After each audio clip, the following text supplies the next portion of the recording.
La famille Burkina Faso vient de révolutionner le monde, pas l'Afrique, je dis le monde. Si tu dors, réveille-toi. Si tu manges, arrête de manger. Si tu es en train de Mougou, il faut arrêter. Incroyable, enfin, l'Afrique se réveille. Le Burkina Faso vient de bloquer le compteur. On dit Mamadou Doumbouya, on dit Togo. Hey, écoutons nous-mêmes, vous serez choqués des propos qui étaient tenus en tribune de l'ONU. Burkina Faso met garant en l'ONU. Il met en garant en communauté internationale. J'ai dit, écoutons, vous allez comprendre ce qui se passe. Si rien n'est fait, l'histoire vous tiendra responsable de non-assistance à personne en danger. Monsieur le Président, Monsieur le Secrétaire Général, ce tableau peu reluisant de cette communauté internationale, caractérisée par la non-assistance à États en proie au terrorisme, l'hypocrisie internationale, la suprématie de quelques puissances au sein de l'ONU, la complicité au pillage de l'Afrique, etc., ne commande-t-il pas la traduction de cette communauté internationale devant la Cour pénale internationale? En un mot, notre sécurité sera assurée par nous-mêmes en priorité et non par quelqu'un d'autre. Sur la question de la présence de Wagner au Burkina Faso, chantée par une certaine presse téléguidée depuis l'Élysée, je répondrai ceci. Oui, Monsieur le Président, c'est nous les Wagner du Burkina Faso. Oui, ces braves forces de défense et de sécurité et volontaires pour la défense de la patrie sont les Wagner du Burkina Faso. Par conséquent, du haut de cette tribune de l'ONU, je magnifie le sacrifice de tout patriote au nom de l'intérêt national. Je salue vivement la mémoire de tous ceux qui sont tombés les armes à la main et magnifie le courage et l'intégrité de ceux qui sont toujours en vie et foncent inexorablement et de façon sacrificielle vers la victoire de notre peuple et la sauvegarde de notre patrie. Au lieu de nous aider à arrêter cette saignée humaine, ce sont des accusations fallacieuses, des mensonges éhontés d'État, englobés dans une diplomatie d'hypocrisie et des menaces voilées pour nous indiquer des partenaires à fréquenter et des conduites à tenir. Nous disons non. Au nom de la même charte des Nations Unies et du droit international que vous évoquez tous et toutes ici à cette tribune, les peuples africains en général et sahéliens en particulier sont résolument engagés à assumer absolument et pleinement leur émancipation totale pour un progrès social véritable. Ainsi, le Burkina Faso liera de façon souveraine ses partenariats avec qui il veut et achètera ses moyens de défense avec qui il veut. Quand un pays s'appelle Russie, Iran, Turquie, Azerbaïdjan, Cuba, Nicaragua, Corée du Nord, le Burkina Faso y achètera et y vendra librement ses produits sans intermédiaire, encore moins une autorisation de qui que ce soit.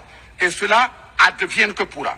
Monsieur le Président, Monsieur le Secrétaire Général, parlant toujours d'hypocrisie et de mensonge d'État, dans cette question de lutte contre le terrorisme, en général et dans le Sahel en particulier, voici d'autres faits que vous n'ignorez certainement pas et j'en suis certain. Primo, dans le Sahel, nous avons près d'une dizaine de milliers de soldats d'armées étrangères, composés en majorité de soldats français, mais également des soldats américains, allemands, italiens, etc., avec des armes, des matériels volants et de surveillance les plus sophistiqués au monde.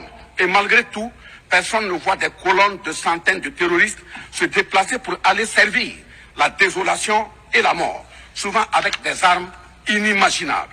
Au Mali, au Niger et au Burkina Faso, il n'y a ni usine de fabrique d'armes, ni de munitions. Qui recrute donc ces terroristes? Qui les entraîne? Qui les dote en permanence? Qui les nourrit et avec quels moyens? Croyez-vous il a en train de les déshabiller? Des Occidentaux vont envoyer leurs militaires au Sahel mourir pour des beaux yeux des Sahéliens?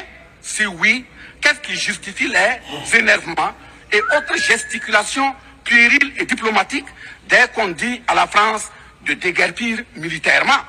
La vraie raison, ce sont les ressources du sous-sol au Sahel. En effet, l'Assemblée nationale française a voté la loi numéro 057-7-27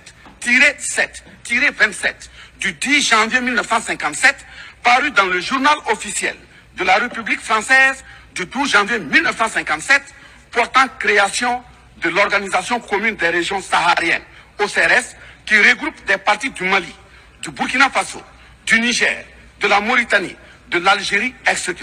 Cette zone n'a jusque-là pas d'égal dans le monde en termes de richesse de sous-sol. À titre d'exemple, la nappe phréatique la plus importante va de la Mauritanie à la Somalie, en passant par le Mali, l'Algérie, la Libye, le Niger, etc. Le journal Le Monde du 23 juin 1957 avançait le chiffre de 6 à 7 millions de tonnes de pétrole comme production potentielle annuelle du Sahara. En plus de ces ressources naturelles, nous avons l'uranium, l'or, le cobalt, le zinc, le diamant, le lithium, le cuivre, etc.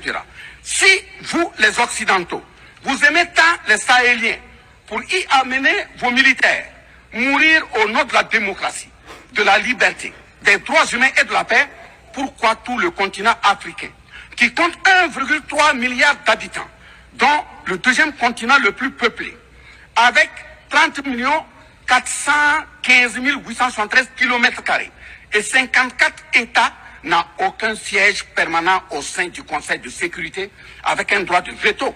N'est-ce pas là, au-delà d'un crime d'État, un crime onusien? Donc, acte aux mentions diplomatiques grossiers, ils ont déshabillé les Occidentaux. Les impérialistes viennent au Sahel pour défendre la démocratie et des droits humains.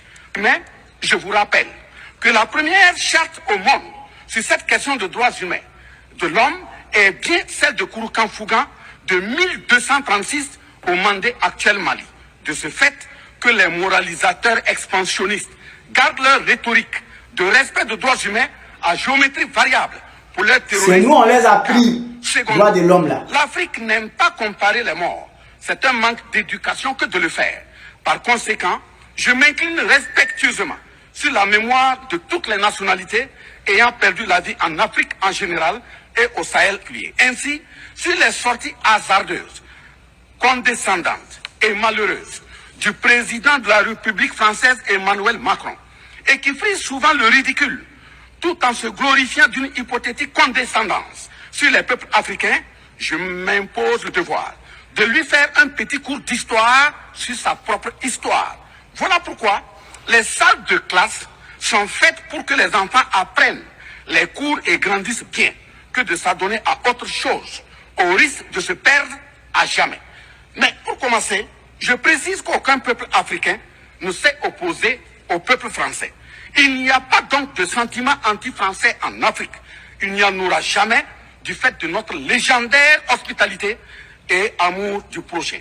Il y a que les peuples africains refusent la condescendance, l'arrogance, l'insolence, la suffisance, le paternalisme, le pillage de ses ressources et le crime organisé. En effet, pour votre mémoire, Monsieur Emmanuel Macron, d'abord, je rappelle l'appel à travers la BBC en Angleterre le 14 juin 1940, lancé par votre propre grand-père, le général de Gaulle, à l'endroit de l'Afrique pour venir sauver la France des griffes des nazis. Comme rappel, nous avons 17 000 Maliens morts pendant les 2 guerres mondiales, d'une dette de sang que la France semble avoir occultée. S'ils le veulent, qu'ils aillent dans le livre confère livre de Bakary Kamian, professeur agrégé de l'université Sorbonne. J'ajoute dans ce même document, à la page 344, au tableau 21, les vétérans soudanais des 2 guerres.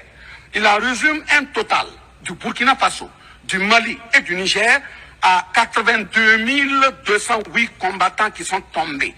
Et au niveau de l'Afrique occidentale française, il y a eu 154 519 combattants mobilisés, qui se confèrent donc aux sources. Henri Léger, partagez massivement, mettez beaucoup de cœur dans nos commentaires. Écoutez ces vidéos-là. 13 juin 1950, archives du Sénégal, code 4 D 68, entre parenthèses 89, voire annexe 5.